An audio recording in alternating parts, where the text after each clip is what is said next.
selaku Kepala Sekolah SD Negeri Sidakidul, yang saya hormati Bapak Ibu Guru dan staf SD Negeri Sidakidul. Puji syukur kehadirat Allah Subhanahu wa Ta'ala yang telah memberikan kesehatan dan karunia-Nya kepada kita semua sehingga kita dapat berkumpul di ruang guru SD Negeri Sidakidul untuk melaksanakan diskusi budaya positif. Saya mendapatkan tugas untuk membagi ilmu tentang budaya positif dengan yang saya ikuti dari Guru Penggerak Angkatan 10 Kabupaten Bojonegoro. Langsung saja ya Ibu Bapak. Budaya positif. Tujuannya, 1. Berbagi ilmu. Yang kedua, mengetahui 6 budaya positif. Yang ketiga, mendemonstrasikan segitiga restitusi.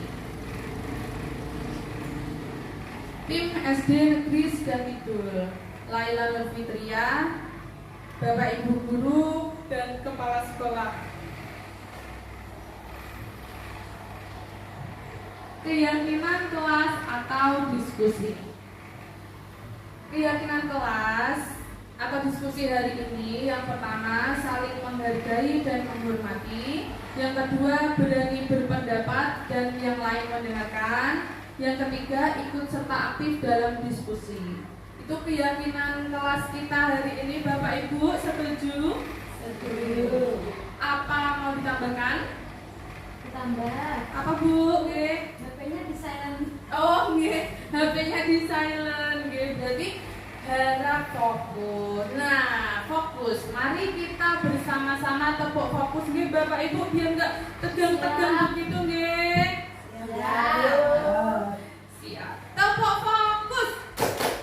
Melihat, mendengar, mengingat, fokus. Iya, alhamdulillah. Senyum Bapak Ibu. Selanjutnya nah, apa itu budaya positif? Budaya positif, atau mungkin Bapak Ibu ada yang mau mengutarakan dulu secara mudah. Budaya positif, kalau positif itu kan bagus ya pastinya ya Bapak Ibu. Budaya positif ialah nilai-nilai, keyakinan-keyakinan, dan kebiasaan-kebiasaan di sekolah yang berpihak pada murid agar murid dapat berkembang menjadi pribadi yang kritis, penuh hormat, dan bertanggung jawab. Nah, budaya positif itu dibagi menjadi 6. Yang pertama ada disiplin positif dan nilai-nilai kebajikan. Yang kedua, teori motivasi, dukungan, penghargaan, dan restitusi. Yang ketiga, keyakinan kelas. Yang keempat, kebutuhan dasar manusia dan dunia berkualitas. Yang kelima, restitusi 5 posisi kontrol. Yang keenam, segitiga restitusi. Nah, disiplin positif dan nilai-nilai kebajikan universal. Disiplin positif menurut Ki Hajat Dewantara, sebagai pendidik tujuan kita adalah menciptakan anak-anak yang memiliki disiplin diri sehingga mereka bisa berperilaku dengan mengacu pada nilai-nilai kebajikan universal dan memiliki motivasi intrinsik, bukan ekstrinsik. Nah, ini kan kita sebagai guru, saya menambahkan disiplin. Kita kalau ingin membuat siswa disiplin, otomatis kita juga harus mencontohkan diri dulu. Bu guru, Pak gurunya harus disiplin agar murid-muridnya ikut. Oke Bapak Ibu, lanjut. Nilai-nilai kebajikan universal. Contoh kalimatnya agar mudah dipahami. Apa sih nilai kebajikan itu? Rupiah tidak berlaku di Eropa, tapi kejujuran berlaku di Eropa. Nah, itu maksudnya dari kebajikan universal, artinya bersifat mendunia. Contoh lain kebajikan universal yaitu tertuang pada profil pelajar Pancasila. Apa saja Bapak Ibu profil pelajar Pancasila? Boleh kita nyanyi bersama? Boleh 1, 2, 3. Pelajar Pancasila beriman dan bertakwa pada Tuhan yang Esa dan berakhlak mulia, berkebinekaan global, gotong royong mandiri, kreatif dan bernalar kritis. Nah, itu kebajikan universal yang ada di Indonesia dan di dunia manapun.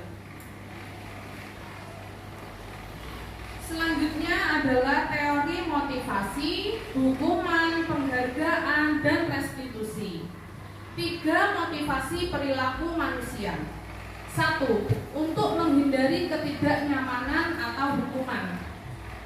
Contoh, siswa membuang sampah ketika diminta guru. Nah, itu artinya dia itu melakukan agar tidak dimarahi, agar tidak diomel. Nah, itu termasuk dalam motivasi eksternal. Eksternal itu berarti dari luar. Dari luar itu berupa paksaan, begitu Pak. Ya, itu namanya belum dari dalam diri. Nah, untuk menghindari ketidaknyamanan atau hukuman. Yang kedua, untuk mendapat hadiah atau penghargaan. Artinya bukan fokus pada prosesnya, tetapi hasilnya saja. Mereka hanya ingin bagaimana caranya mendapat hadiah, bagaimana dipuji. Dia hanya ingin seperti itu. Itu namanya untuk mendapatkan hadiah. Apalagi jika sudah diiming-imingi hadiah, bahkan bintang. Jadi kayak misalkan, anak-anak, ayo silakan maju. Nanti kalau yang maju, ibu beri bintang. Nah, itu sebenarnya tidak boleh, karena nanti anak-anak hanya ingin mendapatkan bintang, bukan ada dalam dirinya, wah aku tuh harus maju. Kalau aku maju, berarti aku bisa. Bukan seperti itu. Jadi nanti hasilnya hanya ingin mendapatkan hadiah, penghargaan, bintang seperti itu, pujian itu. Oke. Nah, itu termasuk dalam motivasi eksternal dari luar. Lalu yang ketiga, untuk menjadi orang yang mereka inginkan, menghargai diri sendiri dengan nilai-nilai yang mereka percayai. Contohnya, melakukan atas kesadaran diri dan dengan nilai yang mereka yakini. Misal, tahu di depan kelasnya itu sampahnya banyak, dia punya kesadaran diri untuk membersihkan. Lah, itu yang termasuk dalam motivasi internal dalam diri mereka tumbuh. Oh, dia punya nilai kalau kebersihan itu sehat, makanya dia tahu tempat kotor langsung dibersihkan. Itu motivasi internal dari dalam diri. Jadi Bapak Ibu, dari ketiga motivasi perilaku manusia ini, kira-kira yang paling bagus itu yang mana, nggih? Yang mana, nggih? Yang ketiga, betul sekali, karena tumbuh dari dalam hati atau dalam diri masing-masing anak itu. Lanjut. Nah, ini ada soal ya, kira-kira yang mana Bapak Ibu? Manakah motivasi perilaku manusia yang paling benar? A. Ibu Rahma selalu hadir tepat waktu di sekolah karena ingin menghindari ketidaknyamanan atau hukuman dan ingin menjadi pribadi yang lebih baik lagi. B. Pak Budi selalu hadir tepat waktu di sekolah karena menjadi guru yang berprestasi dan untuk menghindari teguran yang biasanya diberikan oleh kepala sekolah. C. Pak Rudi selalu hadir tepat waktu di sekolah karena mendapatkan penghargaan guru berprestasi di sekolahnya serta yakin bahwa tindakannya sebagai pemimpin pembelajaran akan jadi panutan di lingkungan sekolahnya. D. Ibu Kokom selalu hadir tepat waktu di sekolah karena ingin memberikan teladan yang baik untuk peserta didiknya dan agar terhindar dari teguran kepala sekolah. E. Ibu Wati selalu hadir tepat waktu di sekolah karena ingin berusaha menjadi orang yang bertanggung jawab serta menghargai dirinya sebagai teladan bagi murid-murid Anda. Kira-kira yang mana ya Bapak Ibu? Oke, betul sekali, tepuk tangan, kasih W, O, W. Kasih W, kasih O, kasih W.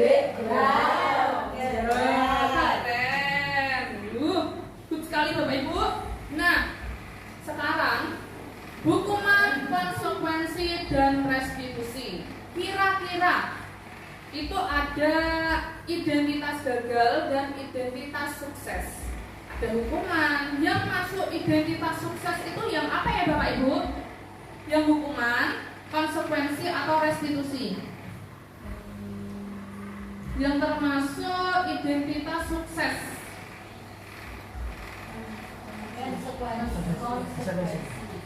Konsekuensi aja.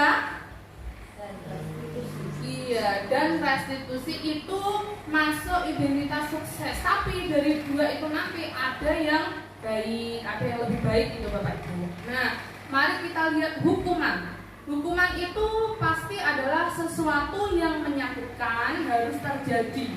Ya, dihukum tiba-tiba, secara tiba-tiba. Terus ada anak yang nangis, oh kamu nanti muter lapangan, itu hukuman. Misalkan ya Bu, tiba-tiba tidak terencana. Kalau konsekuensi setelah dia melakukan kesalahan, sesuatu harus terjadi. Kalau restitusi merupakan pilihan. Lanjut, tidak hukuman itu tidak nyaman untuk murid untuk jangka waktu yang panjang. Hukuman dihukum, ya Allah, aku dulu pernah dihukum sama bulis. Saya disuruh panjat pohon karena suka memanjat pagar gitu. Ingat, dia akan ingat sampai besok SMA mungkin sampai lulus gitu. Atau saya juga pernah nggak bisa jadi MC. Terus ya dirujuk ya Bapak Ibu masih SMP. Terus guru saya bilang, wah lewat cang desa gak tau nyekel mic. Itu ingat saya sampai sekarang ya. Jadi ya itu ingat lah. Itu ya kata-kata ya. Tapi nggak apa-apa. Sekarang ibunya jadi kepala sekolah. Ya lanjut. Konsekuensi tidak nyaman untuk murid atau anak untuk jangka waktu yang pendek, hanya untuk sesaat. Restitusi menguatkan anak atau murid dalam jangka waktu yang panjang. Jadi udah dari sini aja sudah kelihatan yang kira-kira yang baik itu yang mana ya Bapak Ibu? Restitusi. Lanjut bentar ya. Hukuman murid akan tersakiti. Kalau konsekuensi murid dibuat tidak nyaman. Kalau restitusi murid mendapatkan penguatan. Jadi dia tahu, oh restitusi itu kemarin saya itu salah. Saya harus berubah, punya solusi sendiri begitu Bapak Ibu. Jadi ya di bawah itu sudah ada kalau hukuman itu negatif, kalau konsekuensi itu netral, kalau restitusi itu positif. Semoga kita menjadi Bapak Ibu guru yang bisa memiliki sikap restitusi nih Bapak Ibu. Amin.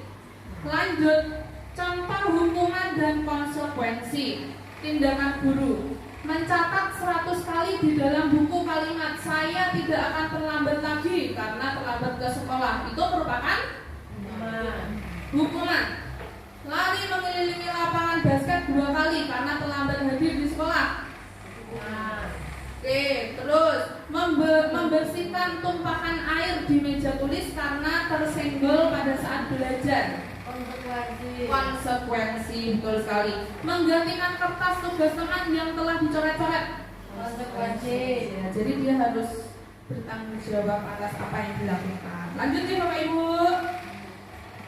Nah, yang ketiga adalah keyakinan kelas seperti yang kita buat tadi. Pembentukan keyakinan kelas itu lebih rinci, konkret, mudah dipahami, dan mudah diingat. Yang kedua, sesuatu yang dapat diterapkan di lingkungan kelas. Yang ketiga, semua warga kelas hendaknya ikut berkontribusi dalam pembuatan keyakinan kelas. Maaf ya, itu pembuatan kelas. Memang tukang ya Bapak Ibu. Nah itu tadi alhamdulillah saya juga sudah melaksanakan keyakinan kelas di kelas 6. Saya keyakinan kelas 6 ini ada saling menghormati dan saling menghargai, giat belajar dan berlatih, semangat, menjaga kebersihan kelas, tanggung jawab, mandiri dan mampu bekerja sama, berani berpendapat, sopan dan santun. Lanjut di 5 kebutuhan dasar manusia. Kebutuhan dasar Yang pertama adalah bertahan hidup. Ada kebebasan, ada kesenangan, ada kasih sayang dan rasa diterima, dan ada penguasaan. Itu 5 yang harus didapatkan manusia nih Bapak Ibu. Nah, terkadang masalah itu bukan terkadang sih. Masalah terjadi karena salah satu kebutuhan dasar manusia tidak terpenuhi. Maka dari itu sebagai guru hendaknya kita berusaha memenuhi kebutuhan murid. Contoh, ada anak kelas 3 yang mungkin kurang kasih sayang karena orang tuanya itu bekerja di Surabaya. Siapa itu namanya, Bu? Iwan. Oh iya. Nah, kita tahu kan kalau kemarin pas ibunya pulang dia itu rapi. Tapi kalau nggak ada ibunya, udah tugas gak dikerjakan, dasi ketinggalan terus, nah seperti itu. Nah, kita sebagai guru hendaknya ya sabar, meskipun terkadang kita juga rada bagaimana ya Bapak Ibu, karena itu terulang-ulang lagi. Tapi ya begitu, kembali lagi, semoga kita selalu bisa sabar dan selalu bisa menjadi ibu peri. Lanjut. Wow, 5 posisi kontrol. Nah, 5 posisi kontrol ini kira-kira nih Bapak Ibu, apa saja? 1. Yang mana sih yang posisi kontrol? Penghukum. Oh iya, ada penghukum. Lalu Membuat merasa bersalah. membuat orang merasa bersalah. Teman. Iya teman. Terus lanjut apa ya? Pemantau. Manajer. Nah, tadi udah sedikit tentang penghukum. Penghukum itu contohnya, misal ada anak namanya Sabrina. Sabrina datang telat pada saat upacara, telat. Lalu Sabrina juga menggunakan sepatu berwarna coklat, tidak sepatu berwarna hitam. Lalu ada Pak Joko. Pak Joko tanya ke Sabrina. Gak tanya malah mungkin ya, bisa aja langsung kenapa kamu telat? Ya maaf Pak, saya waktunya begitulah, ada alasan saja. Tapi si Pak Joko ini tidak mau tahu. Terus kenapa kamu nggak pakai sepatu? Sekarang kalau kamu nggak pulang, nggak pakai sepatu hitam, kamu nggak bisa masuk kelas. Kalau kamu masuk kelas, dilepas sepatunya. Kamu nggak pakai sepatu seharian. Nah, itu contoh dari penghukum ya. Seperti itu baik atau tidak Bapak Ibu? Jelas tidak baik. Semoga kita tidak seperti itu. Yang kedua, contoh membuat orang merasa bersalah. Berceramah, terus mengatakan seharusnya kamu itu nggak seperti ini kelakuannya. Terus ada juga ibu kecewa sama kamu. Kamu sudah dibilangin berkali-kali, tapi nggak berubah-berubah. Seperti itu. Itu namanya membuat orang merasa bersalah. Ibu sudah di sini dari tadi, kamu nggak mendengarkan. Kamu nggak kasihan sama guru. Itu membuat orang merasa bersalah. Yang ketiga, teman. Ada kasus, ada guru yang tidak masuk. Guru yang tidak masuk lalu digantikan oleh Bu Nina misal. Tapi anak-anak karena tidak ditunggui oleh bu gurunya, ditunggui guru baru, dia tidak serius, sukanya main-main aja. Lalu Bu Nina bilang, ayolah nak, bantu Bu Nina agar Bu Nina tidak ditegur oleh kepala sekolah. Nah, kalau seperti itu posisi kontrolnya di teman, ya. Lanjut ke pemantau.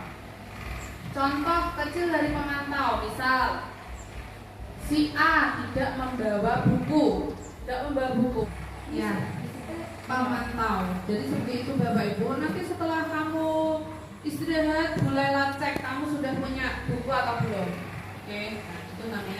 pemantau. Lanjut ke manajer. Kalau ke manajer ini nanti kita bisa menanyakan pertanyaan-pertanyaan. Jadi kita itu bertanya dulu, seperti Sabrina tadi harusnya, kenapa kamu kok bisa terlambat? Ditanya dulu. Lah kamu kenapa kok nggak pakai sepatu warna coklat, kok nggak pakai warna hitam? Pasti Sabrina akan menjelaskan alasannya. Nah, lalu ditanya apa yang kita sudah pernah yakini. Jadi keyakinan apa yang sudah kita buat seperti itu.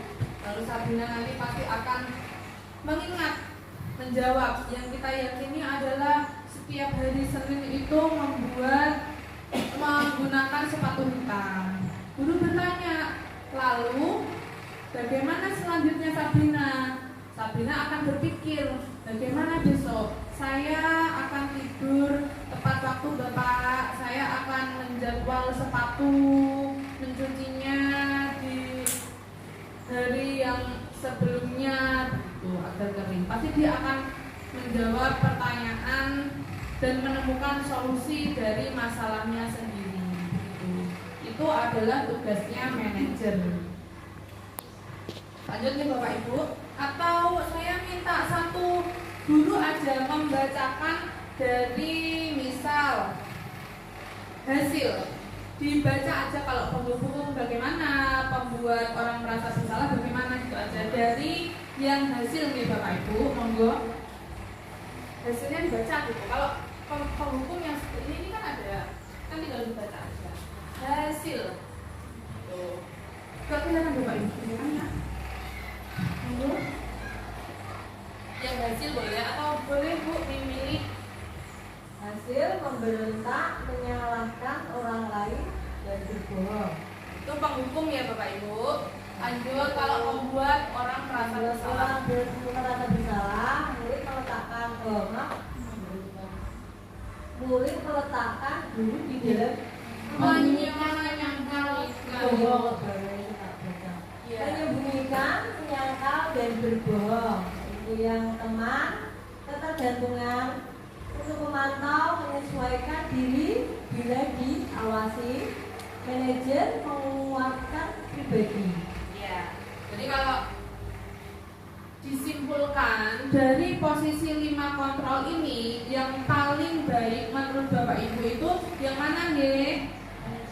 Yang manajer, betul sekali. Jadi hasil dari manajer nanti akan menguatkan pribadi dari si anak tersebut. Oh boleh Bu. Mungkin Bu. Izin bertanya Bu ya. Oke Bu. Untuk posisi kontrol ini nih, ini untuk yang identitas berhasil atau sukses itu kan ada 3 ya, teman, pemantau, dan manajer. Ini dalam kenyataannya mungkin kita belum sepenuhnya bisa akan menjadi memposisikan diri sebagai manajer, karena itu masih sulit. Karena apa? Karena menyesuaikan kondisional dengan siswa, gitu ya. Iya. Ini karena sendiri saya berpendapat ya. Saya berpendapat. Jadi untuk memposisikan sebagai manajer itu kita masih melihat siswanya gitu, karena ada siswa yang kita harus memposisikan diri kita sebagai teman dia dulu. Iya. Ya, gitu ya. Lalu sebagai pemantau dia. Lalu untuk manajer itu biasanya untuk beberapa siswa yang sudah bisa kita berposisi sebagai manajer gitu. Jadi kita bisa mix gitu. Jadi untuk menjadi teman, pemantau, manajer itu kita bertahap. Oke. Tidak bisa langsung manajer gitu ya Bu. Oke. Itu pendapat saya itu gimana Bu Ella? Maksudnya iya kan atau memang seperti itu? Karena yang bisa mengerti posisi ini kan panjenengan sebagai guru semua teman-teman di sini gitu. Apakah Bapak Ibu guru di sini bisa langsung memposisikan dirinya sebagai manajer gitu? Oke. Atau mungkin ada Bapak Ibu yang ingin menambahkan? Tetap proses, tetap proses. Iya. Kalau menurut saya tetap berproses dulu dan Iya. langsung Manajer. Iya. Iya. Iya Bapak Ibu, setuju. Saya setuju jika harus berproses dari teman, apalagi kita mendidik di lingkungan SD, mereka masih bersifat kekanak-kanakan, apalagi yang kelas rendah, dia butuh teman dulu untuk bermain. Kalau kita sudah seperti teman, dia sudah care, sudah berani berpendapat, dia lebih dekat. Jadi kita mampu mengajari sedikit-sedikit atau memantau sedikit-sedikit perkembangannya. Nanti kalau untuk manajer mungkin di kelas atas lah kita bisa memposisikan diri sebagai manajer, tapi untuk kelas rendah masih untuk posisi teman dan pemantau. Jadi Bapak Ibu terima kasih masukannya. Lanjut ya. Siap. Nah, pertanyaan. Kira-kira saya sudah tahu jawabannya ya Bapak Ibu. Saya kecewa sekali dengan kamu. Apa Pak Faris? Membuat orang merasa bersalah. Membuat orang merasa bersalah. Kamu tidak pernah benar melakukannya. Penghukum. Ayolah lakukan demi ibu atau bapak. Apakah kamu mendapatkan stiker bintang hari ini? Memantau. Tapi sebenarnya tadi bagaimana Bapak Ibu? Kalau tentang bintang-bintang tadi, menurut Bapak Ibu bisakah? Kalau menambahkan sedikit ya Bapak Ibu. Kemarin pas ada sama Bapak instruktur memberikan penghargaan itu boleh, memberikan hadiah itu boleh, tapi harus dengan sopan. Maksudnya dengan sopan itu bagaimana? Misal, yang pertama kita tidak boleh ngiming-ngimingi dulu, nggak boleh ngiming-ngimingi hadiah. Jadi nanti dia akan mikir, oh biar saya dapat hadiah aja. Terus yang jelas kalau sudah akhir ada caranya, ada dua cara. Yang pertama didatangi satu, tidak di depan semua orang, maksudnya berdua saja. Terus dijelaskan kalau sikap kamu itu baik. Misal Bu Lela suka sama kamu karena kamu rajin, giat belajar, aktif dalam pembelajaran. Nah seperti itu. Jadi berdua dengan anaknya bisa. Kalau itu ya, kalau dia mendapatkan bintang Kenapa? Harus jelas kenapa dia itu mendapatkan bintang. Terus yang kedua, misal mau di depan orang banyak, depan teman-teman, seperti itu tadi. Harus jelas dia itu dapat bintangnya kenapa, enggak cuma kamu pintar enggak gitu aja. Tapi misal diberi hadiah, ini Bu Laila beri hadiah kepada Fahmi karena Fahmi pintar, aktif dalam mengerjakan tugas matematika kemarin. Seperti itu, jadi harus jelas. Jadi nanti teman-temannya nggak cemburu gitu. malah memotivasi ya. Ya, malah harusnya memotivasi. Oh, kemarin Fahmi bisa seperti itu dapat hadiah. Yang pertama tadi, Pak, jangan diiming-imingi. Itu gimana harus angka ya? Enggak harus angka. Itu Kak untuk apa ya? Sedikit nambah dia power, dia senang gitu. Jadi kayak diapresiasi usaha mereka itu.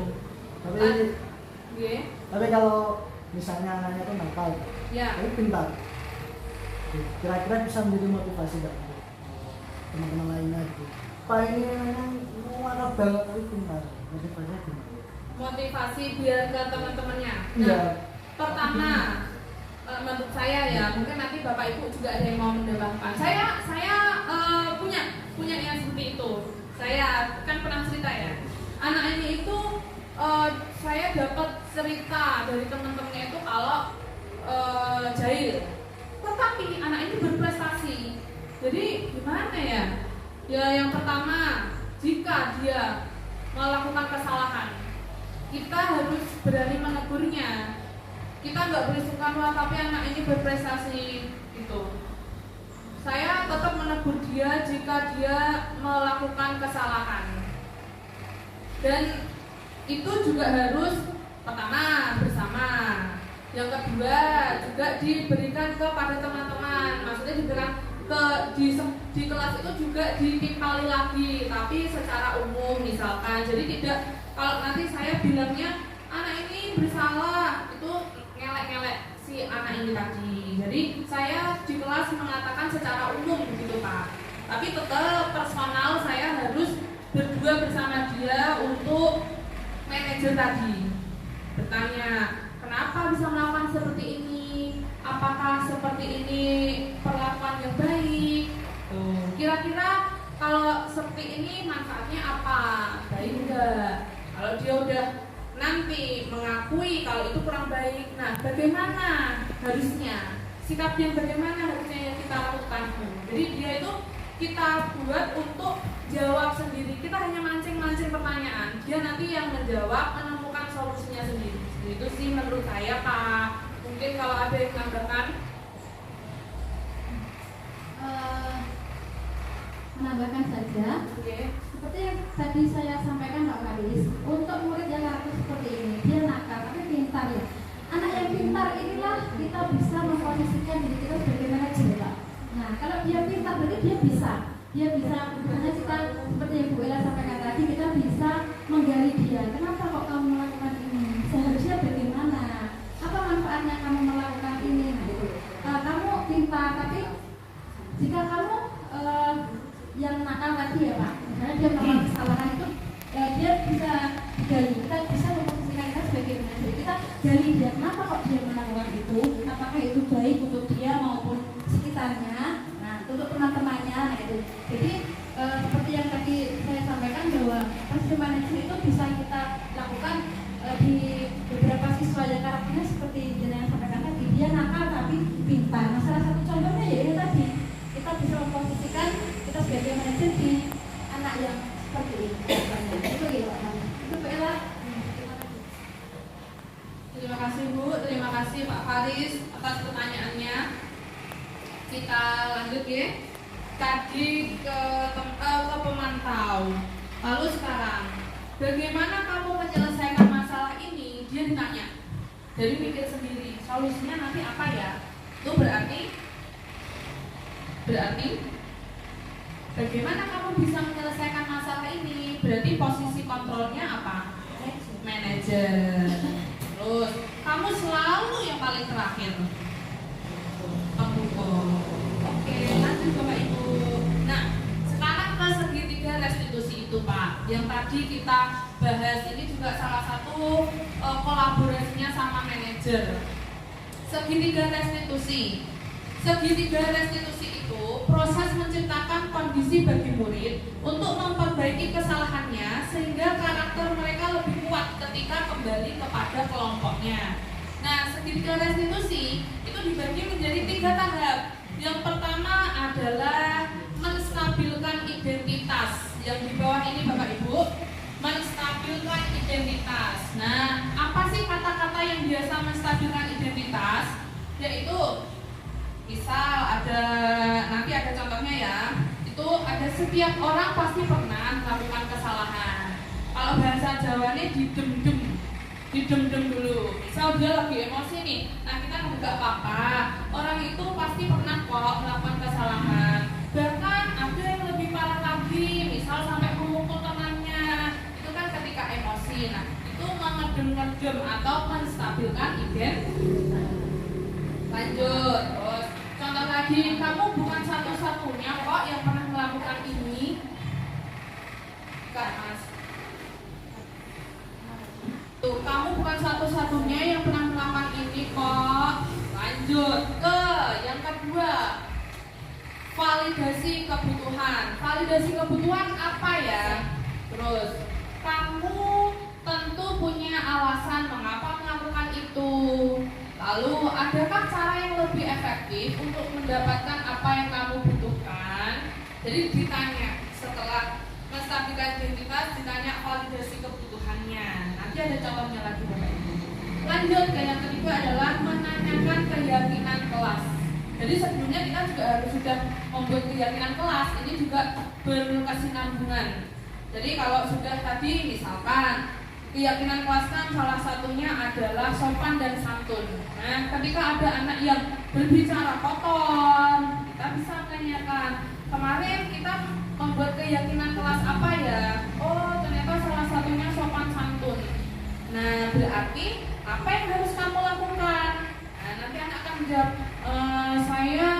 nggak boleh bilang jelek lagi Bu, seperti itu. Jadi kita harus mengingat kemarin kan kita sudah buat keyakinan kelas gitu ya. Lanjut, ini ada contohnya. Contoh penerapan segitiga restitusi. Oh iya ya, lupa. Tambah ini harus Saya sematkan dulu. Iya, nggak bisa tadi Bu saya sematkan. Oke, lanjut dulu. Iya, tapi buka. Atau kita langsung demonstrasi deh. Nih, demonstrasi segitiga restitusi oleh guru. Saya mohon ada 2 yang maju. 1 sebagai guru, 1 sebagai siswa. Oke. Monggo, saya minta tolong 2 orang. Ya, Pak Farid jelas sebagai siswa. Oke. Ayo, siapa yang mau jadi guru? Monggo. Tapi ini jelas pura-puranya pasti duduk ya, kalau nggak mungkin berdiri. Jadi nanti si anak ini akan diajak ke ruangan. Jadi cuma berdua, tidak dengan yang lain. Ya, demonstrasi. Ini temanya adalah siswa bertengkar saat jam istirahat. Tapi nanti yang sil mohon diganti Dek Faris atau bagaimana nih Bu? Mas Faris atau boleh? Monggo. Soalnya dulu tuh. Ya. Kayaknya dulu dulu. Pakai mic dulu. Gak apa-apa, suara Mas Puan. Waalaikumsalam. Ya. Assalamualaikum Bu. Waalaikumsalam. Silakan duduk, Nak. Ya Bu.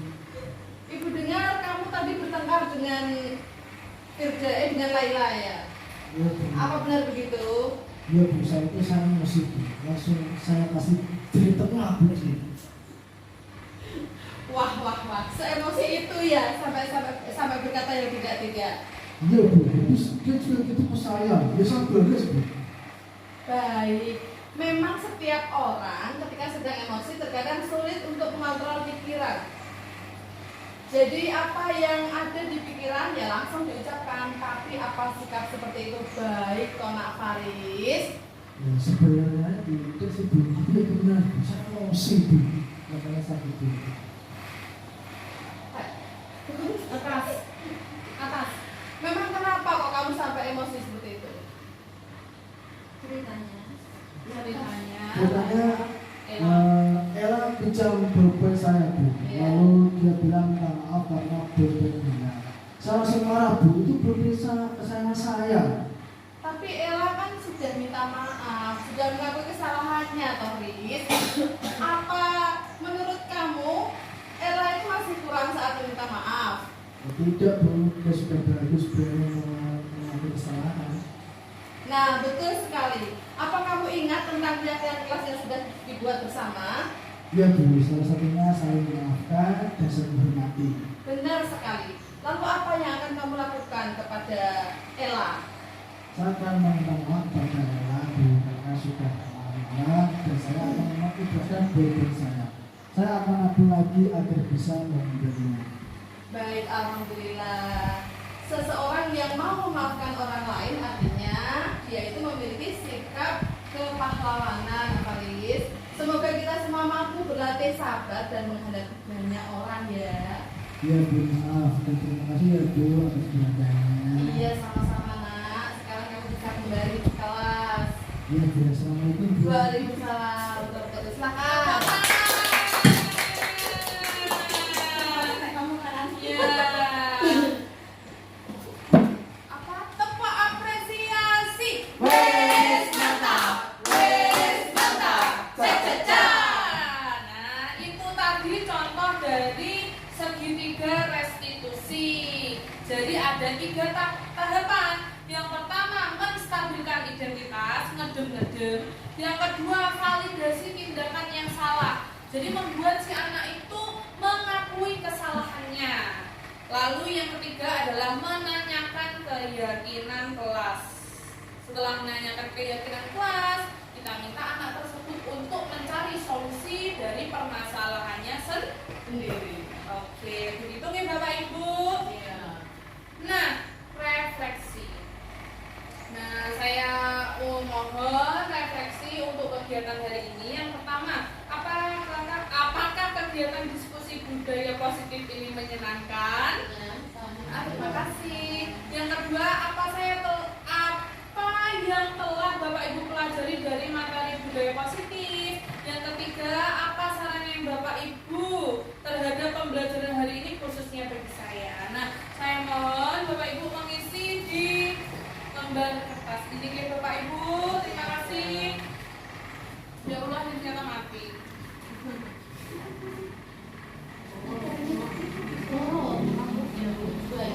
Iya.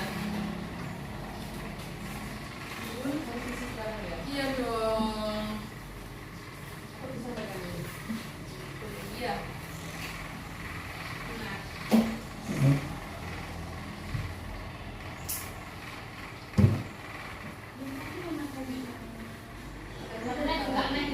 Apa ini?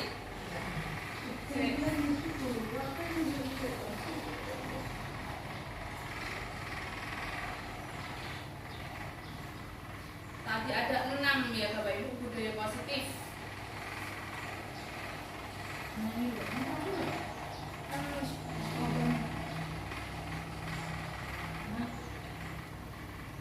Ada 6 budaya positif.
Sudah selesai Bapak Ibu menulis refleksinya?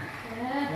Sudah. Saya mohon ada 2 orang yang bisa membacakan. Oh, tiga yang bisa menjawab pertanyaan 1, 2, dan 3.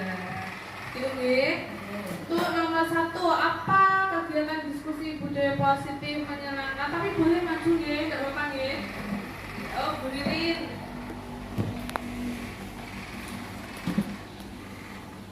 Yang nomor 1, apakah kegiatan diskusi budaya positif menyenangkan dan bermanfaat? Menurut saya menyenangkan dan sangat bermanfaat karena bisa membudayakan budaya positif pada anak didik kita. Terima kasih Bu. Kasih WO, Kasih W, kasih O, kasih W, Wow, keren. Yang kedua, mohon apa saja yang telah Bapak Ibu pelajari dari materi budaya positif. Bolehlah 2 memberikan. Mungkin ada yang tentang 5 kebutuhan dasar manusia, yang satunya segitiga refleksi boleh. Monggo. Yang ya berbeda, monggo. Bebas mau apa begitu Bu? Yang 5 dasar Atau tadi 6 budaya positif apa saja boleh Bu. ini KPS saya boleh dibawa. Nah, udah pas. Oke. Ya, ya saya.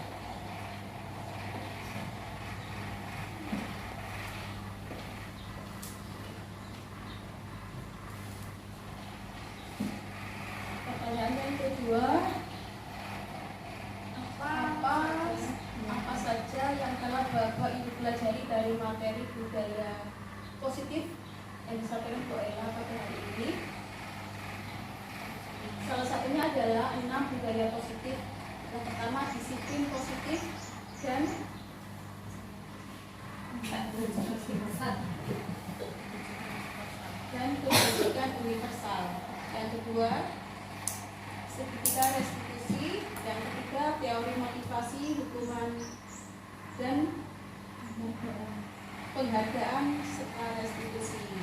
Yang keempat, restitusi. Kelima, posisi kontrol. Yang kelima,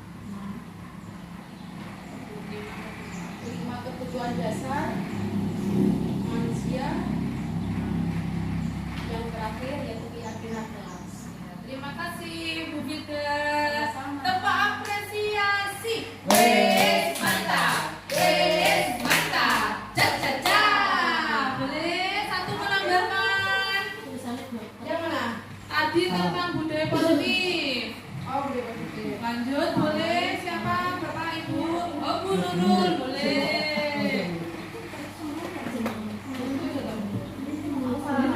Iya, boleh. Gak apa, sekarang nanti dua. Pak, vokalis. Oke.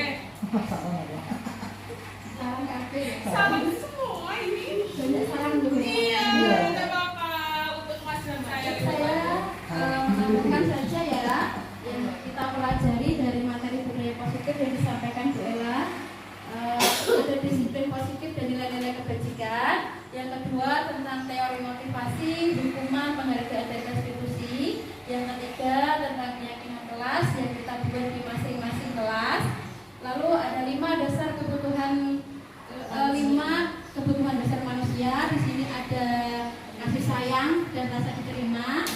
Lalu ada kebutuhan kesenangan, lalu penguasaan dan kebebasan. Jadi tadi ada pesan sebagai guru hendaknya kita berusaha untuk memenuhi kebutuhan murid berdasarkan 5 kebutuhan dasar manusia tadi. Ya. Lalu ada 5 posisi kontrol. Di sini tadi ada posisi kontrol guru sebagai penghukum, sebagai pembuat orang merasa bersalah, sebagai teman, posisi sebagai pemantau, dan yang terakhir adalah posisi sebagai manajer. Dan materi yang terakhir tadi adalah tentang segitiga restitusi, di mana ada 3 tahap, yaitu menstabilkan identitas. Yang kedua, validasi kebutuhan atau validasi tindakan yang salah. Ya. Lalu yang ketiga adalah menanyakan keyakinan. Demikian 6 materi budaya positif dari Bu Lela. Terima kasih. Assalamualaikum warahmatullahi wabarakatuh. Waalaikumsalam warahmatullahi wabarakatuh. Mas, Tepuk hebat.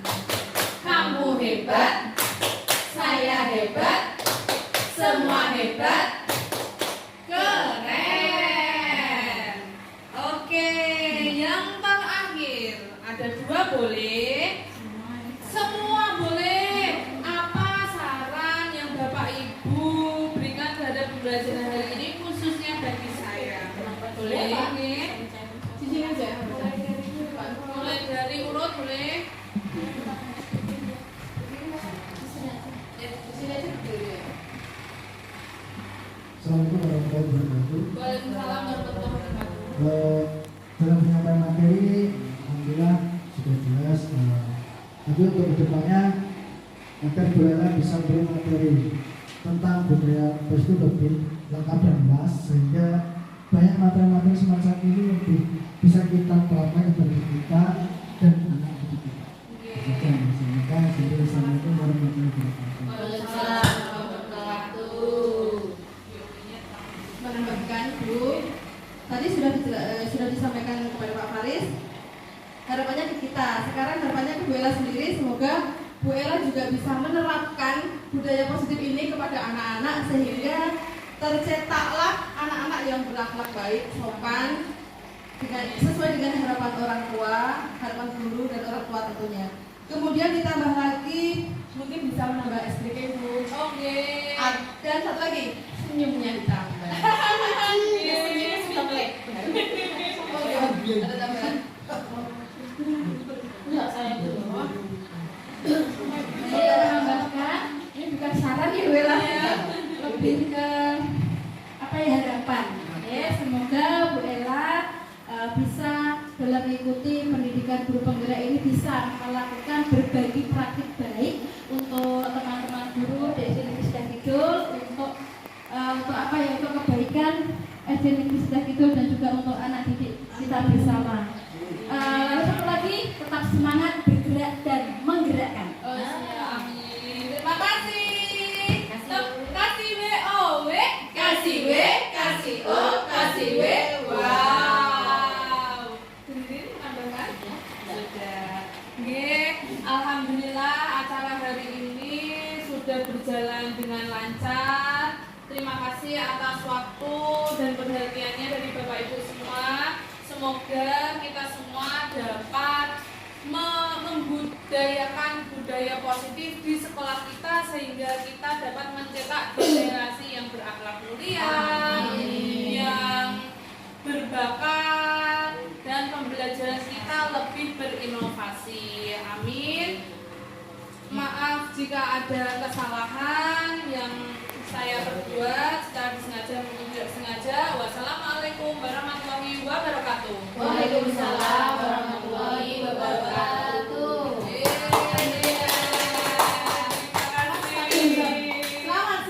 kasih.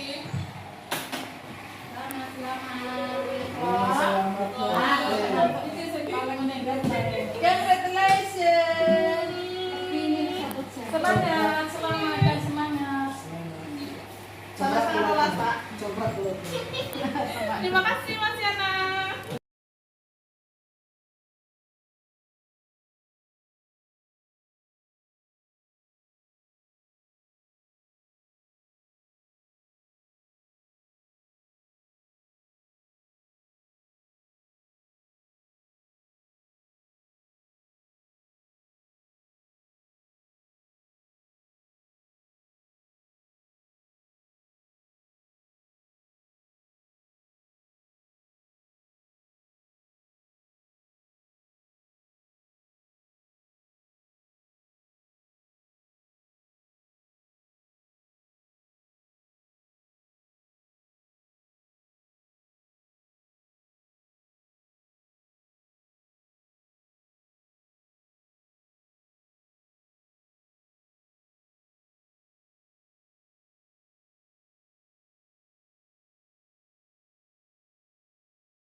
Waalaikumsalam. Silakan duduk Dika.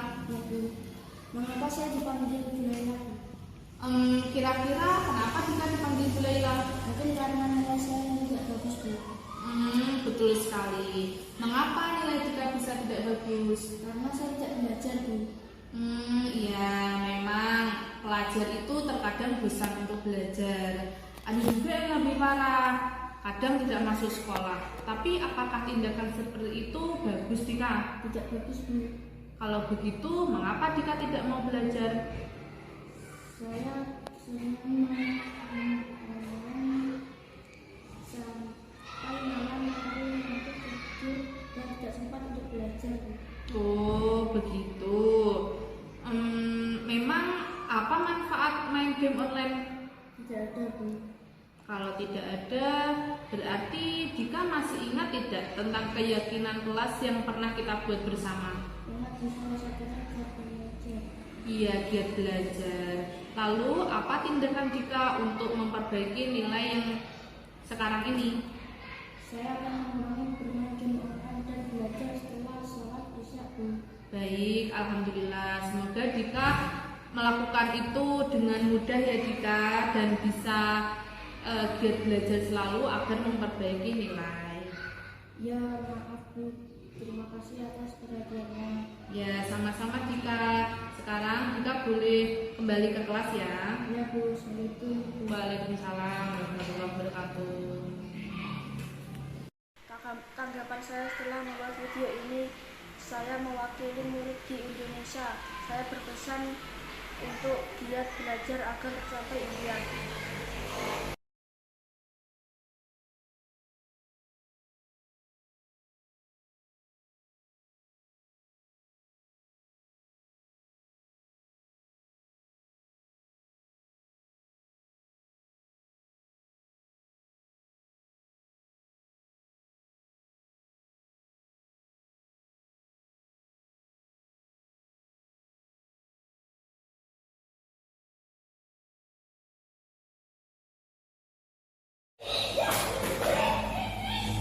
Assalamualaikum, Bu. Waalaikumsalam. Silakan duduk Sil.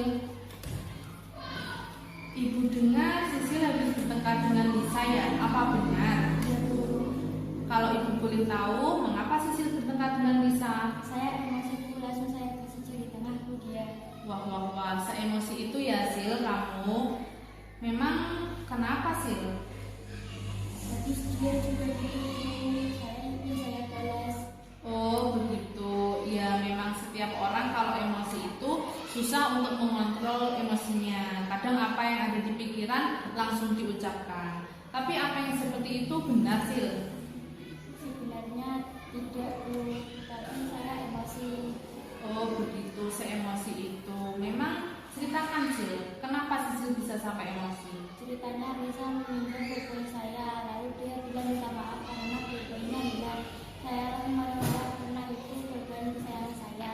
Oh begitu. Tetapi kan Lisa sudah minta maaf, Lisa sudah mengakui kesalahannya. Apa menurut Sisil masih kurang Lisa minta maafnya? Tidak, Bu. Dia sudah bagus berani mengakui kesalahannya. Ya betul sekali. Apa Sisil masih ingat keyakinan kelas yang telah kita buat bersama? Masih ingat, Bu. Salah satunya saling memaafkan dan menggunakan. Betul sekali. Lalu apa yang akan Sisil lakukan terhadap Lisa? Saya akan minta maaf ke Lisa karena sudah marah-marah. Saya akan mengikhlaskan pulpen saya. Saya akan menabung lagi untuk menghindar. Ya alhamdulillah. Untuk memaafkan orang lain itu artinya kamu memiliki sikap kepahlawanan Sil. Semoga kita mampu berlatih untuk bersabar menghadapi orang lain ya. Ya, Bu. Maaf dan terima kasih sudah mau menasihati saya. Ya terima kasih Sil.